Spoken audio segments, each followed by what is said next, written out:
လေထဲပြန်ဝဲနေတဲ့ပစ္စည်းတွေဟာလူတွေဝိုင်းကြည့်နေချိန်မှာပဲခလုတ်တစ်ခုနှိပ်လိုက်တယ်လို့မြေပေါ်ပြန်ပြုတ်ကြကုန်ကြတယ်ကိုကောမြတ်ခမိုင်းမှာတစ်ခုမားမင်းရှိနေထင်တယ်ဗျဘုံကြီးပါလေးပြေးပြီးတော့ NLK ပေးယူရင်ကောင်းမယ်ရဲကြီးနယ်ထဲကလူကြီးတယောက်ကပြောတယ်ဦးကောင်းမြတ်ကတော့သူ့အိမ်ခြေနေစိုးတဲ့ဆိုးလာတာကိုစိတ်ညစ်နေပုံပါပဲဟိုစိတ်ဝင်ပါတယ်ဗျကျွန်တော်ကြည့်စီစဉ်လိုက်ပါမယ်ညမောင်လာတဲ့မြလူတွေလည်းခြံထဲမှာမနေရတော့လို့ထင်အရှုပ်ရှုပ်ထွက်သွားကြတယ်ကျွန်တော်နဲ့ဦးကောင်းမြတ်ပဲခြံထဲကြံနေခဲ့ဦးမိုးလဲချုပ်မလို့ကျွန်တော်လည်းပြန်လိုက်အောင်မယ်ကြောသွားခဏနေပါဦးကွာဦးကောင်းမြတ်ပုံစံကြည့်ရတာကြောက်နေပုံပါပဲသူကြီးပဲလားကျွန်တော်လည်းကြောက်တယ်လေမနက်ကနတ်ကတော်ပြောပုံရဆိုဒီစပိန်မှာဝိညာဉ်တွေအများကြီးပူးကတ်နေတာမဟုတ်လားမင်းမြင်တဲ့အတိုင်းပဲကွာတနေ့တဲ့နေ့အခြေအနေကပိုဆိုးလာနေပြီဦးတို့ဒီကိစ္စကိုအမြန်ဆုံးဖြေရှင်းမှဖြစ်တော့မယ်ဦးကျွန်တော်တော့လန့်လိုက်ဗျာဒီလိုမျိုးကြီးတွေအပြင်မှာကျွန်တော်တစ်ခါမှမကြုံဘူးဟိုနေ့ညတော့လည်းအိမ်ရှိမှာဒီပြိုင်မင်းနဲ့ဆုံးသွားတဲ့ကျောင်းဆရာကိုကျွန်တော်မြင်လိုက်ရတယ်ဒီပြဿနာနဲ့ဘာမှမဆိုင်မနဲ့ကျွန်တော်စီကသူတို့လိုက်လာနေကြပြီထင်တယ်ဗျဒါမဲ့ဒီကိစ္စအစားဆုံးသားပဲတေချာသိထားလေခုတိုင်းဆိုဦးလည်းသူတို့အချိန်မင်းတပ်ပစ်တာမျိုးလှုပ်သွားနိုင်တယ်ဒါအဆုံးထိကူညီပေးမှဖြစ်မယ်ဒါတကယ်ချင်းအောင်ကောင်းတွေ့ရောပေါ့ဦးနဲ့တူဒီပြဿနာကိုအစားဆုံးဝိုင်းကူဖြေရှင်းပေးစီခြင်းနဲ့ဦးကောင်းမြတ်ပုံကြည့်ရတာအရင်ကလိုမဟုတ်တော့ဘူးတော်လေးကိုစိတ်ချောက်ချပြီးအားငယ်နေသလိုပဲပြောမိတာပြောတာပါကျွန်တော်လည်းဒီစပိန်ရဲ့ဇလန်းကိုစက်သိခြင်းနေသေးတယ်ကိုအောင်နိုင်ထွေးကဂျာမနီမှာဘာတွေဖြစ်ခဲ့လဲပေါ့ကိုဗီတာလားအဲ့စီကိုသွားရင်တော့ကျွန်တော်လိုက်ခဲ့ပါမယ်အဲ့ညကျွန်တော်စပိန်ကိုကျွန်တော်စီးပြီးတော့အိမ်ပြန်လာလိုက်စိတ်ထဲလဲစပိန်နောက်ခုံမှာတယောက်ထိုင်လိုက်လာသလိုခံစားချက်မျိုးနဲ့အိမ်ရောက်တော့တနေကုန်ပြောင်းနေလို့အမေကစူပါသေးတယ်ကျွန်တော်လည်းထမင်းစားတော့ပြီးတော့အိယာဝင်လိုက်ဒီကတော့ရေလဲတေချာယူထားလိုက်ညတရင်တို့အပြင်ထွက်ရေမတောက်ရတော့အောင်ပေါ့တော့ကြဟိုနေ့ကလိုအိမ်ရှိလာလာရက်နေဟာတွေမြင်မိရင်စောက်ပြက်တနာကြီးယုံပါမြေကြီးမှာထွေးနာတဲ့လေကားလေးတိုင်းတောင်ကုန်းမို့မို့လေးပေါ့ကျွန်တော်တို့တက်ခဲ့ကြတောင်ကုန်းဆိုမဲ့ပတ်ဝန်းကျင်မှာတစ်ကြီးဝါးကြီးတွေကစိတ်နေအောင်ဖုံးလွှမ်းထားတယ်။နွေရာသီဆိုပေမဲ့လည်းတိတ်ဝိုင်းတွေကြောင့်အေးချမ်းချမ်းပါပဲ။ထူးကြီးဆိုတဲ့မြို့ကိုကျွန်တော်ရင်ကတခါမှမကြားဘူး။ရန်ကုန်နဲ့တိတ်မဝေးပေမဲ့သူကအေယာဝတီတိုင်းနဲ့ရှိတဲ့မြို့လေးပါ။မြို့လေးနဲ့မလန်းမကန်းပါပဲ။ကိုပီတာလို့ခေါ်တဲ့အရှင်ခေမာနန္ဒရှိရာနန္ဒာမြိုင်တောရာတီရှိတာပါ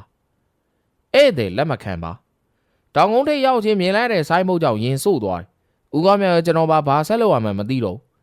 ဆိုင်းမုတ်ရှိအကြာကြီးရနေပြီးဟိုကြီးဒီကြီးကြည့်လိုက်ကြတယ်။ခွေးလေးနဲ့ကောင်ကဝုတ်ဝုတ်ဆိုပြီးတော့အမီးနိုင်ပြီးတော့ထွက်လာတယ်။ခဏကြာမှအသားဖြူဖြူခန္ဓာကိုယ်ဖိုက်ဖိုက်အရက်ခက်ပြက်ပြက်လူမယုံနဲ့တက်လက်ပိုင်းဖုံးကြီးတစ်ပါးကျွန်တော်တို့ဘက်လျှောက်လာတာတွေးလိုက်။ဒါကတော့ဘာကိစ္စများလဲ။အကြောင်းမရှိပဲတက်တက်လာတဲ့ဧည့်သည်ဆိုရင်တော့ဆိုင်းဘုတ်ကိုဖတ်ပါလိ။ပုံစံချက်ချင်းပြန်လှည့်ပြေးသွားမယ်ပုံစံ။ဘုံကြီးကပြောချင်တာပြောပြီးပြန်လှည့်သွားတယ်။ဦးစင်းတပည့်တော်တို့ဇေယျတန်းနိုင်စီကလိမ့်စာရလို့လာတာပါဗျာ။ဘုံကြီးကလှည့်မကြည့်ဘူး။တပည့်တော်တို့ပြဿနာကြုံနေရလို့ပါ။ကော်နိုင်ထွေးနဲ့ပတ်သက်တဲ့ကိစ္စပါဗျာ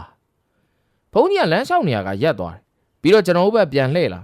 ။မင်းတို့ကအောင်နိုင်ထွေးနဲ့ဘလို့ပတ်သက်နေခဲ့တာလေ။အောင်နိုင်ထွေးရဲ့ပြိုင်မင်းကတပည့်တော်စီရောက်နေတာပါ။ဘာပြိုင်မင်းဟုတ်လား။တင်မဟုတ်ပါလေ။အဲ့ဒီပြိုင်မင်းကြောင့်တပည့်တော်တို့တမိသားစုလုံးဒုက္ခကြုံနေရလို့ပါဗျာ။အဲ့ဒီနေ့ကိုတကယ်ရောက်လာခဲ့ပြီကိုကဲလာကြတကားတို့ချန်ဝင်းနဲ့တစ်သားကျောင်းလေးစီဘုန်းကြီးကကျွန်တော်တို့ဥဆောင်ခေါ်သွားတယ်ကျွန်တော်ရောက်ဘူးတဲ့ဘုန်းကြီးကျောင်းတွေလိုတတိုင်းတွေမုတ်ဦးတွေဒူးနဲ့ဒဲနဲ့အုတ်တိုက်ကြီးတွေမဟုတ်ပဲတောတန်းနဲ့ကပြင်အောင်ကျောင်းလေးကဘာကြောင့်မှမသိရင်ကိုအေးချမ်းမှုအတိတော့ပြီးစေတာပါပဲကျောင်းမှာလည်းဘီလိုတစ်လုံးကလွဲပြီးတော့ဘာပရိဘောကမှမမေရမရှိပါဘူးကျွန်တော်ကဘုန်းကြီးကိုဝစ်ချလိုက်ကဲဆိုကြစမ်းပါဦးအဲ့စပိန်နဲ့တကားတို့ဇလန်းဦးကောင်းမြတ်ကတထေးသားကိုကြီးကနေအောင်ကောင်းစီကိုစပိန်စရောက်လာတဲ့အချိန်ထိကိစ္စတွေကိုရှင်းပြသူအောင်နိုင်ထွေးဤဖြူတို့သုံးပင်းဆိုင်ဇလန်းတွေတော့မပါဘူးပေါ့ဦးကောင်းမြတ်စကားအဆုံးမှာတော့ဘုန်းကြီးကတပ်ပြင်းတစ်ခုကိုခက်လေးလေးချတယ်ဦးစင်အဲ့ဒီပြိုင်ဘင်းကိုလိုက်ရှာခဲ့သေးတယ်ခုတော့လူတွေအများကြီးထိခိုက်ကုန်ပြီပဲတင်မဦးစင်သိထားရှင်တပည့်တော်တို့ကူညီပေးပါအောင်ဗျာဘုန်းကြီးကညောင်ဆောင်ပေါ်မှာထိုင်နေရကထပြီးဘီလိုစီးကရှောက်သွားဘီလိုထဲမှာတော့ဗုဒ္ဓဘာသာဆိုင်ရာကျမ်းစာအုပ်တွေအပြည့်ပါပဲဘုန်းကြီးကကျမ်းစာအုပ်တွေရဲ့အောက်ဆုံးမှာရှိတဲ့ဘီလိုအန်ဝက်ထဲကတစ်သားတစ်တာလေးတစ်ခုကိုထုတ်လိုက်ပြီးတော့သူကကျွန်တော်နဲ့ဦးကောင်းမြတ်ရဲ့ရှေ့တဲ့ကကျမ်းမြေမှာထိုင်ချလိုက်တစ်တာဘောက4000ကွက်မှာကနုတ်ပန်းတွေဝင်းရံထားတဲ့ဓာတ်တစ်ချောင်းရဲ့စက်ကြာတစ်စိမ့်ရဲ့ကိုထွေးနာတယ်အဲ့ဒီပေါ်မှာ1919ဆိုတဲ့နံပါတ်ကိုလည်းရေးထားတယ်အောက်မှာတော့သူဂက်ဆက်ရှပ်ဆိုတဲ့စာတန်းကိုလည်းထိုးထားတယ်ဘုန်းကြီးကသူ့ရဲ့တင်းမိုင်ကြားကရှေးဟောင်းတော့လေးချောင်းကိုထုတ်ပြီးတော့ဖွင့်လိုက်တစ်တာထဲမှာဂရီဘာစားအနီနဲ့ပတ်ထားတဲ့အရာတစ်ခုရဲ့တရေအဖုံးနဲ့အုပ်ထားတဲ့စာအုပ်ဟောင်းတအုပ်တကားတို့သူ society ဆိုတာကြားဘူးလားမကြားဘူးပါဘူးဗျာဥရောပမှာ Freemason တို့ Illuminati တို့လို လောကီပညာလိုက်စားတဲ့ဂိုင်းတွေဟာဟိုးနှစ်ထောင်ကြီးကလေးကရှိခဲ့ကြတယ်အဲ့ထဲမှာသူတွေဟာပထမကမ္ဘာစစ်ပြီးစားကာလာဂျာမနီမှာနောက်ဆုံးပေါ်ပေါက်လာခဲ့တဲ့အဖွဲ့အစည်းပဲဟိုအဖွဲ့အစည်းတွေနဲ့မတူတာတခုကသူတွေဟာဂျာမန်မျိုးသားရေးကိုအခြေခံထားပြီးတော့လောကီပညာနဲ့ခင်မီသိပ္ပံပညာကိုစနစ်ကျပေါင်းစည်းလေ့လာတဲ့အဖွဲ့ပဲဒီဘုန်းကြီးဘာတွေပြောနေရလဲဆိုပြီးတော့ကျွန်တော်စိတ်လီသွားတယ်ဒီဘုန်းကြီးဘာတွေပြောနေရလဲလို့တကားတို့စိတ်တယ်ဖြစ်နေလိမ့်မယ်ဟာကိုယ်စိတ်တွေကတွေးလို့မှမစုံသေးဘုန်းကြီးကပြောလာတော့လူတော်နဲ့လန့်သွားဒီလိုပါတကားတို့ပြောတဲ့အဲ့ဒီစပိန်ဟာသူ့အဖွဲ့နဲ့ပတ်သက်နေခဲ့တယ်ဒီပြဿနာရဲ့အဓိကတရားခံဦးစင်းပါပဲဗျာဦးစင်းရဲ့အောင်နိုင်ထွေးရဲ့အဲ့ဒီစပိန်ရဲ့ဇလန်းကိုမပြောခင်မှာသူ့အဖွဲ့အကြောင်းဦးစင်းအကြမ်းမင်းရင်ရှင်းပြခြင်းတယ်တကားတို့အချိန်ရတယ်မဟုတ်လားရပါတယ်ဗျာသူ society ဆိုတာသူဒီပထမကမ္ဘာစစ်ပြီးမျိုးနစ်တွေတည်ထောင်ခဲ့သော The Völkisch Movement လို့ခေါ်တဲ့လူမျိုးရေးအခြေခံလှုပ်ရှားသည့်ဂျာမန်လောကီပညာဂိုင်းတစ်ခုဖြစ်သည်သူဆိုဒီမှာဂရီဒန်နာရီထဲမှာမြောက်ပိုင်းတိုင်းပြည်တစ်ခု၏နာမည်ကိုယူထားခြင်းလည်းဖြစ်သည်ဂျာမန် Workers Party ဂျာမန်လူသမားပါတီကိုကမကထပြုသောအဖွဲ့အစည်းဖြစ်ထင်ရှားသည်ဂျာမန်လူသမားပါတီကိုနောက်ပိုင်းတွင်Adolf Hitlerကအမျိုးသားဆိုရှယ်လစ်ပါတီ NSDAP သို့မဟုတ်နာဇီပါတီဖြစ်ပြန်လည်ဖွဲ့စည်းခဲ့သည်ဟစ်တလာထုတ်ပတ်တီကိုရေးသားခဲ့သူအင်္ဂလိပ်သမိုင်းပညာရှင်နှင့်စာရေးဆရာအီယန်ကာရှော၏အဆိုအရသူ့အဖွဲ့အစည်းအသင်းဝင်စင်းတွင်အစောပိုင်းကာလနာဇီပါတီကိုထောက်ခံအားပေးသူများနှင့်မြို့နစ်နာဇီလှုပ်ရှားသူများတွင်ဦးဆောင်သောပုဂ္ဂိုလ်များဖြစ်သည့် Rudolf Hess, Alfred Roosevelt, Hans Frank, Julius Lehmann, Gottfried Fieder, Dietrich Eckart တို့ပါဝင်သည်ဟုဆိုသည်သို့သောအင်္ဂလိပ်သမိုင်းပညာရှင် Nicholas Goodrich Clark ကမူ Hans Frank နှင့် Rudolf Hess တို့သည်သူ့အဖွဲ့ဝင်များဖြစ်ကြသောလဲနာဇီပါတီအခြားခေါင်းဆောင်များသည်သူအစည်းအဝေးများ၏ဖိတ်ကြားခံစည်းတွင်မပါသဖြင့်သူနှင့်ပတ်သက်မှုမရှိဟုယူဆခဲ့သည်ဂျွန်နတ်ဟာရင်ကလည်းဟစ်တလာသည်သူဆိုဆိုင်တီသို့အမြဲတမ်းတက်ရောက်ခဲ့သည်ဟူသောအချက်သည်လက်တွေ့အထောက်အထားဘာမျှမရှိဟုဆိုခဲ့သည်သူဆိုဆိုင်တီသည်မူလကဝါတာနူအော့စ်ဦးဆောင်သောဂျာမန်လေးလာရေးအဖွဲ့ဖြစ်သည်ဝါတာနူအော့စ်သည်ပထမကမ္ဘာစစ်တွင်းစစ်သားဖြစ်ခဲ့ပြီးဒဏ်ရာဖြင့်ပြန်လာခဲ့ရသူဖြစ်သည်ထို့နောက်သူသည်ဘာလင်တွင်လောကီပညာများကိုစီးပူးလေ့လာခဲ့သည်ဝါတာနူအော့စ်သည်သူလျှို့ဝှက်အဖွဲ့အစည်းကို1912ခုနှစ်တွင်တည်ထောင်ခဲ့သည်1919ခုနှစ်တွင်နူအော့စ်သည်မြို့နစ်သို့ပြောင်းရွှေ့ပြီးတော့သူ၏သူဆိုဆိုင်တီကိုဂျာမန်လက်ရာဆုံးအဖွဲ့တစ်ခုဖြစ်သောဂျာမနီနော်ဒန်၏မြို့နစ်ဌာနခွဲတွင်လျှို့ဝှက်စွာဖွဲ့စည်းထားခဲ့သည်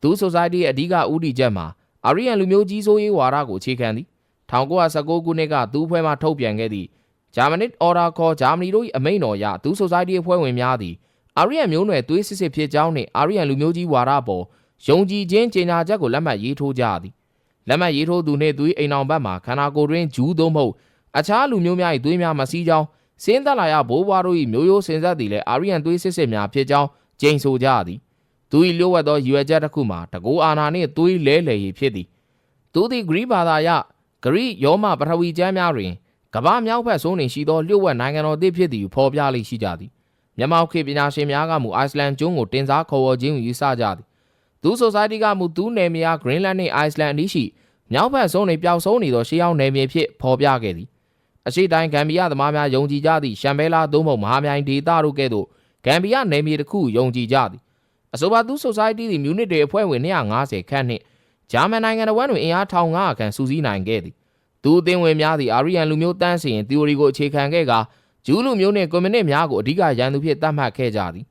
သူအဖွဲ့ခေါင်းဆောင်တအုပ်ဖြစ်သောဇဗော်ဒန်ဒေါ့ဖ်သည်1918ခုနှစ်ဒီဇင်ဘာလတွင်ဂျာမနီနိုင်ငံဘာဗေးရီးယန်းပြည်နယ်မှဆိုရှယ်လစ်ဝန်ကြီးချုပ်ကက်ဖ်အစ်နာကိုပြန်ပေးဆွဲရန်ကြံစည်ခဲ့သည်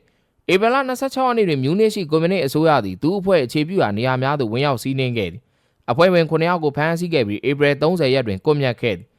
၎င်းတို့တဲတွင်အဖွဲ့တည်ထောင်သူဝါတာနူအော့စ်အတွင်းမှုဖြစ်တာဝန်ထမ်းဆောင်သောကောင်တက်စ်ဟီလာဗွန်ဝတ်စတပ်ထင်ရှားသောဂျာမန်တော်ဝင်မျိုးနွယ်ဝင်4ဦးဥရောပတော်ဝင်မိသားစုနှင့်ဆက်ဆက်သောမင်းသားဂုစတက်နှင့်တက်စစ်တို့ပါဝင်သည်1919ဇန်နဝါရီ9တွင်အတန်ဒရက်စလာနှင့်သူဆိုဆိုင်တီမှကာဟာရီတို့ပူးပေါင်းပြီးတော့ဂျာမန်ဝါကားစ်ပါတီကိုတည်ထောင်ခဲ့သည်အဒေါ်ဖ်ဟစ်တလာသည်ယင်းနှစ်စက်တင်ဘာလတွင်ထိုပါတီသို့ဝင်ခဲ့သည်1920ဖေဖော်ဝါရီလအကုန်တွင် DAP ကိုနာဇီပါတီလူသိများသည့်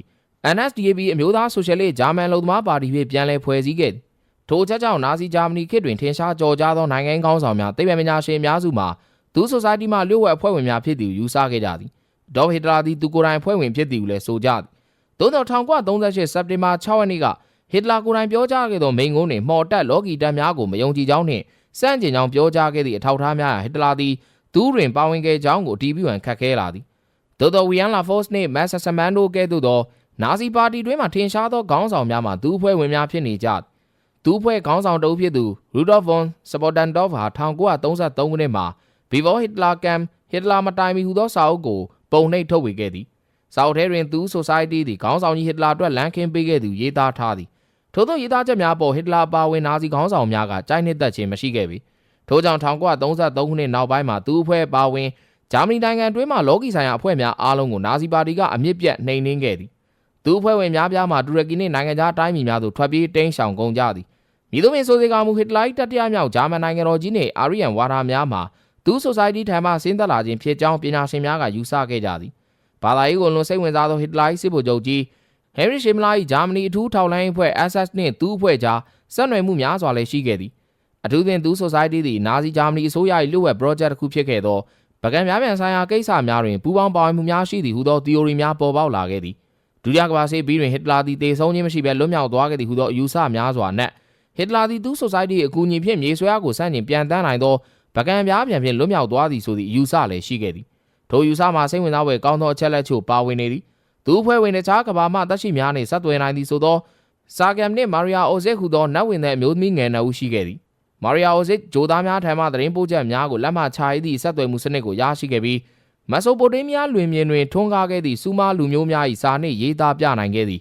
ရင်းစာများဘာသာပြန်ချက်တွင်ကမ္ဘာမြေကြီးရဲ့ဆွဲငင်အားဆန့်ကျင်လျက်လင်းလွှမ်းခြုံမှု theory ဖြင့်ပြန်တန်းနိုင်သည့်ရင်တစ်မျိုးအားတိဆောက်ပုံနည်းစနစ်အသေးစိတ်ဖြစ်ကြောင်းတွေ့ခဲ့ရသည်ဆိုသည်မာရီယာအိုဇစ်က၎င်းနှင့်ဆက်သွယ်နေသူများမှာနွားပုံကျဲတာယာစုတွင်ပါဝင်သည့်အက်ဒီဘာရန်ကျဲကြီးကိုလှည့်ပတ်နေသည့်ဂျိုတစ်လုံးမှတက်ရှိများဖြစ်ကြောင်းပြောကြားခဲ့သည်ဂျိုသားများအနေဖြင့်ကဘာဂျိုမှလူသားများထိုရဲများကိုတိဆောက်ပြီးတော့သူတို့ထံလောက်ဆက်သွယ်ကစကြဝဠာရေးရာများနှီးနှောလိုသည့်အတွက်ထို့သောနီးပညာပေးရသည်ဆိုသည်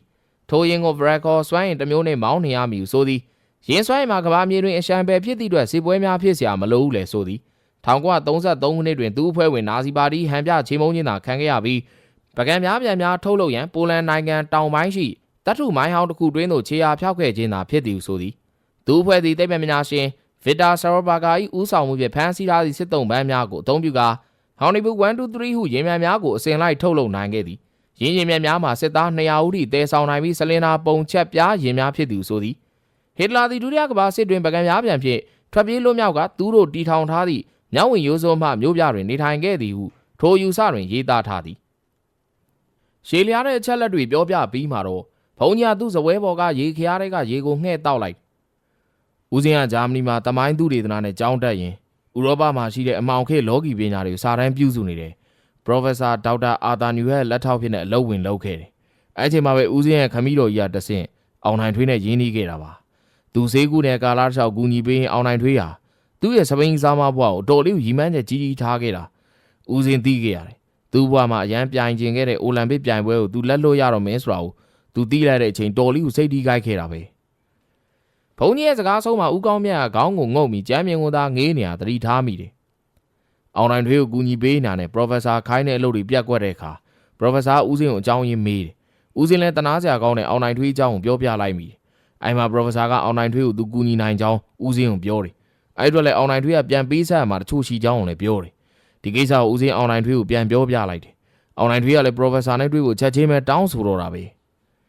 ဘုံကြီးကတစ်တာထဲမှာဂရီဘာအနီဖြင့်ပတ်ထားသည့်ပစ္စည်းလေးကိုထုတ်ခါဖြီထုတ်လိုက်ငွေရောင်မိန်ဖြော့နေပြီးတန်ကြီးများပင်တက်ဆာပြုတ်နေတဲ့ဓမြောင်တလက်ဘုံကြီးကဓမြောင်ကိုသေချာကြည့်ရင်